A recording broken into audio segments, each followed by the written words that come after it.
Nah, ini NPP-nya sudah jadi ya. Nah, ini statusnya aktif.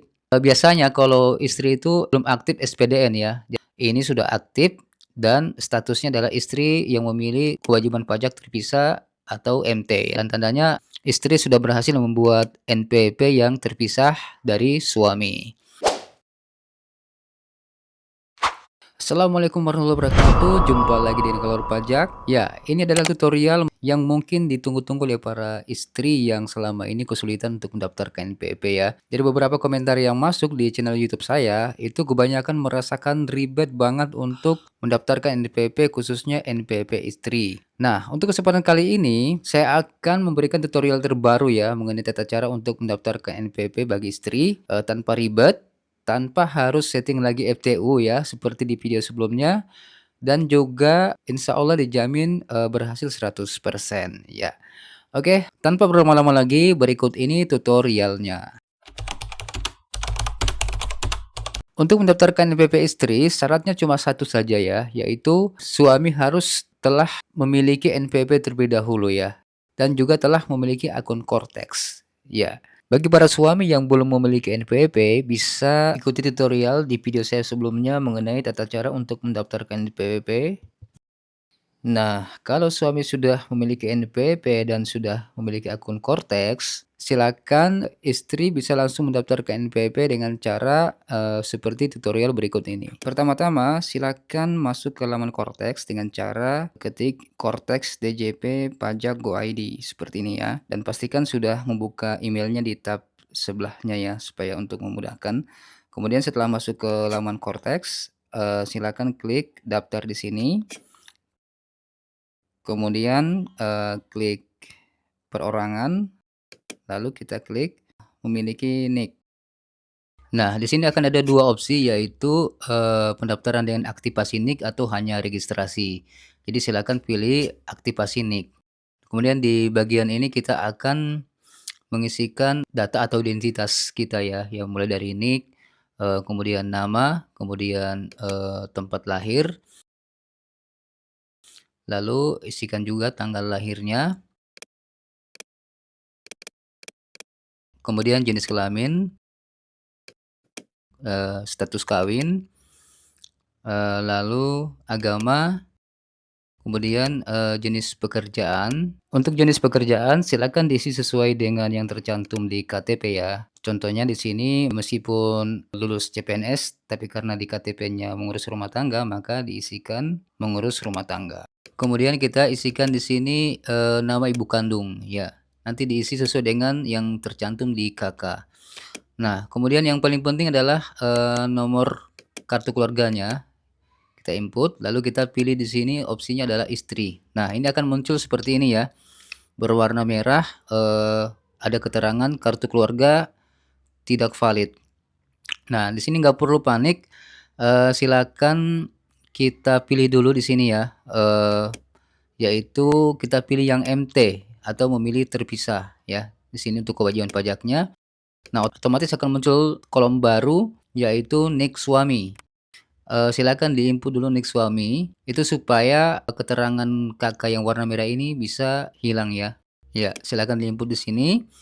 Nah, otomatis ini akan langsung sukses ya, dan, Kakak yang tadinya berwarna merah ya, yang tidak valid menjadi valid. Nah, kita bisa langsung, verifikasi. Nah, ini sudah sukses, lalu kita, klik lanjut. Nah, di sini kita akan, memverifikasi baik, email maupun nomor HP ya. Silakan di-input emailnya, lalu kita klik, verify.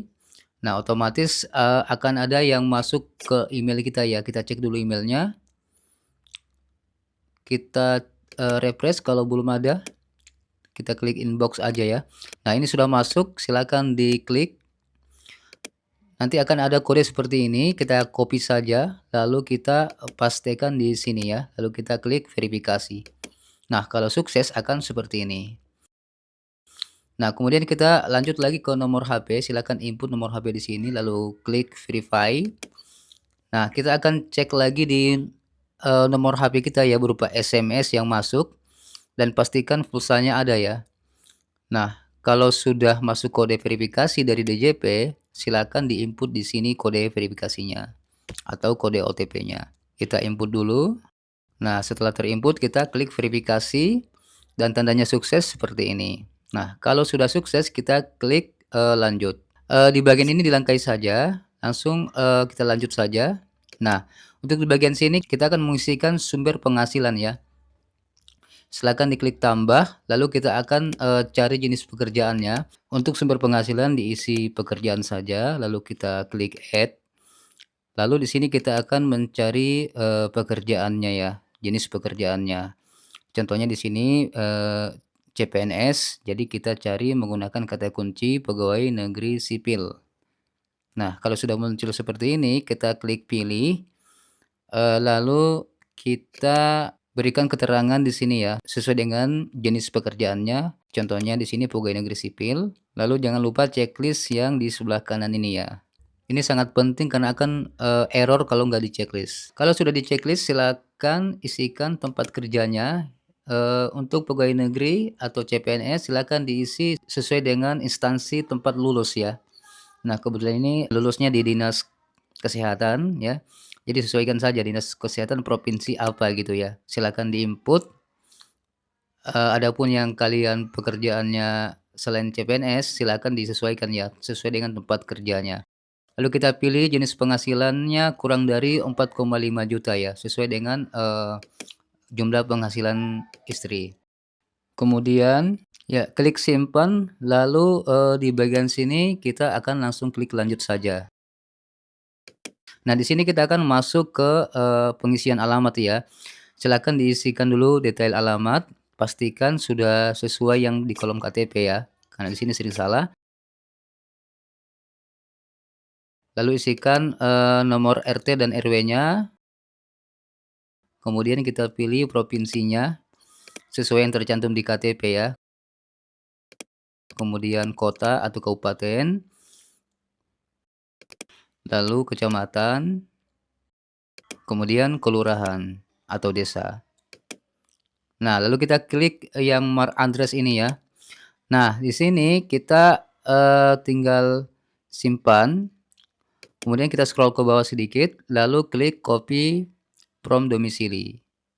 Seperti ini ya. Ini kalau alamat domisili sama dengan KTP. Nah, biasanya itu akan tombol verify-nya akan seperti ini ya, nggak nyala ya, akan warna abu-abu. Nah, kita scroll dulu lagi ke atas. Kita perlu untuk memindahkan titik ini ya, titik lokasinya. Kita klik saja di sembarang titik, yang penting masih dekat dari lokasi sebelumnya. Lalu kita klik simpan lagi. Nah, ini akan muncul error seperti ini.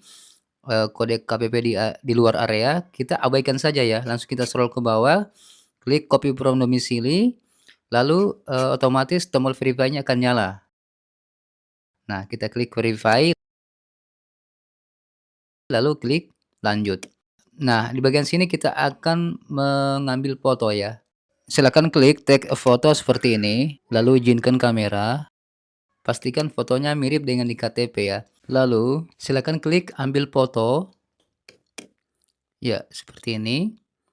Nah, setelah kita ambil foto, kita scroll ke bawah sedikit, lalu klik validasi foto. Nah, jika akan berhasil akan seperti ini ya. Silakan di-scroll ke bawah, lalu kita klik lanjut. Ya, ini adalah bagian tahap terakhir ya. Silakan dicentang di bagian pernyataan ini, lalu kita klik ajukan permohonan. Nah, kita biarkan dulu loading sebentar. Nah, jika berhasil akan seperti ini ya. Ini tandanya tahap 1 yaitu daftar telah selesai, jadi bisa lanjut ke tahap berikutnya.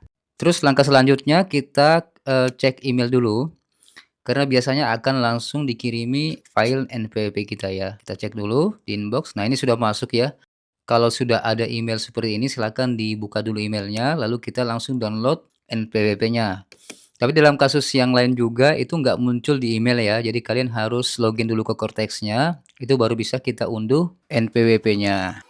Silakan di-scroll ke bawah dulu karena file NPWP-nya terletak di paling bawah. Ya, silakan unduh file PDF ini. Nah, ini NPWP-nya sudah jadi ya. Nah, bagi kalian yang hanya membutuhkan sampai dengan file NPWP, sudah selesai tahapannya sampai di sini. Tapi kami sarankan, tetap lanjut ke akun Cortex-nya ya, nanti karena akan dipakai untuk pelaporan SPT maupun, yang lainnya ya. Jadi silakan lanjut ke tahap 2 yaitu tahap aktivasi akun. Kita klik dulu tab laman Cortex yang tadi, lalu klik silakan masuk. Kita akan masuk ke tahap berikutnya yaitu untuk aktivasi akun agar bisa login ke Cortex. Silakan klik aktivasi akun, lalu tunggu sebentar.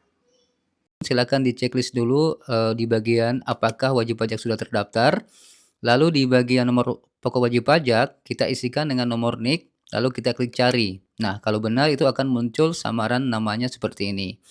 Nah, di bagian bawah itu akan ada isian email dan, nomor HP, silakan diisi dulu emailnya.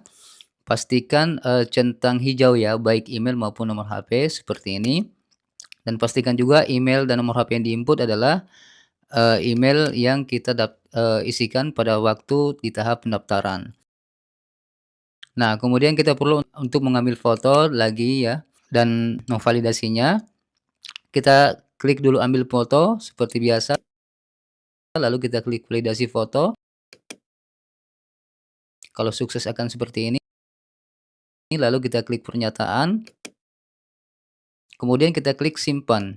Nah, ini akan muncul pemberitahuan seperti ini, nggak usah panik ya, karena ada juga beberapa yang WA saya maupun DM, padahal itu adalah tanda bahwa, proses aktivasi akun sudah berhasil.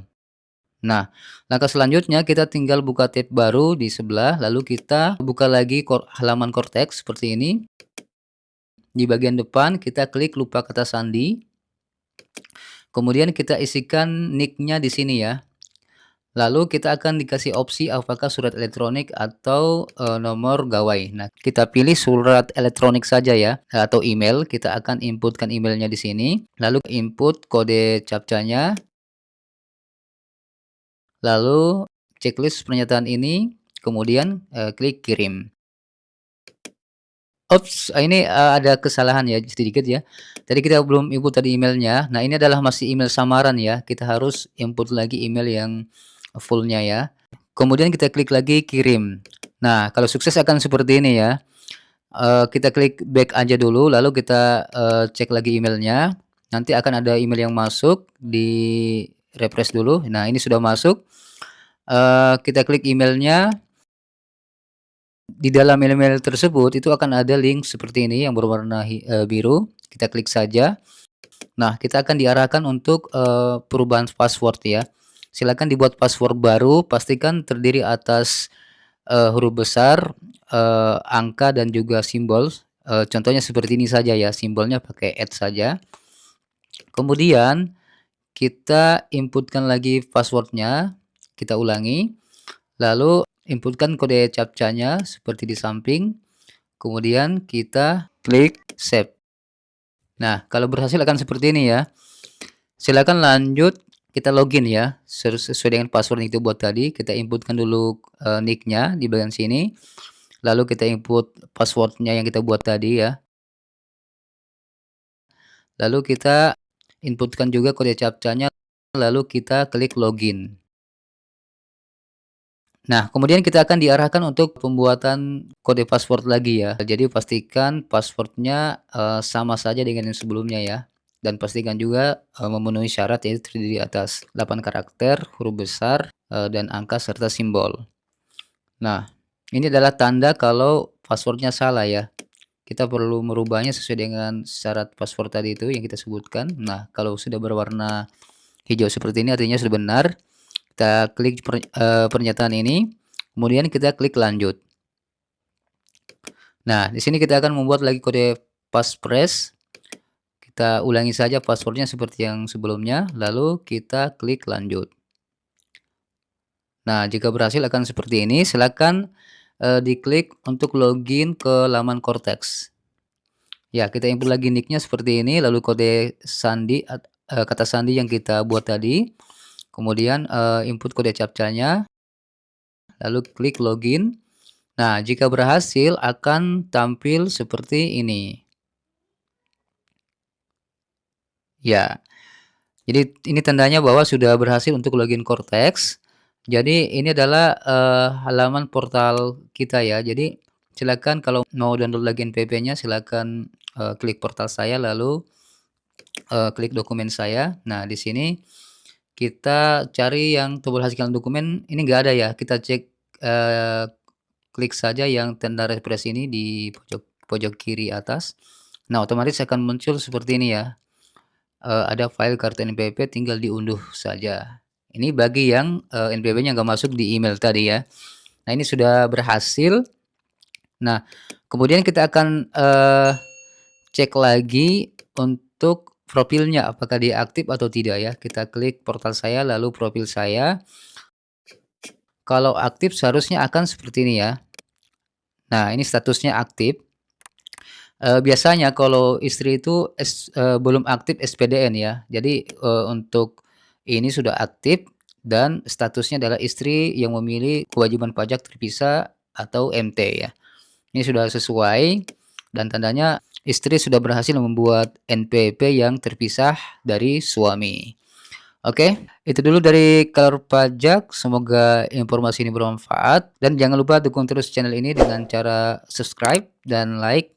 Dan jika ada pertanyaan silakan langsung ke kolom komentar. Oke, assalamualaikum warahmatullahi wabarakatuh.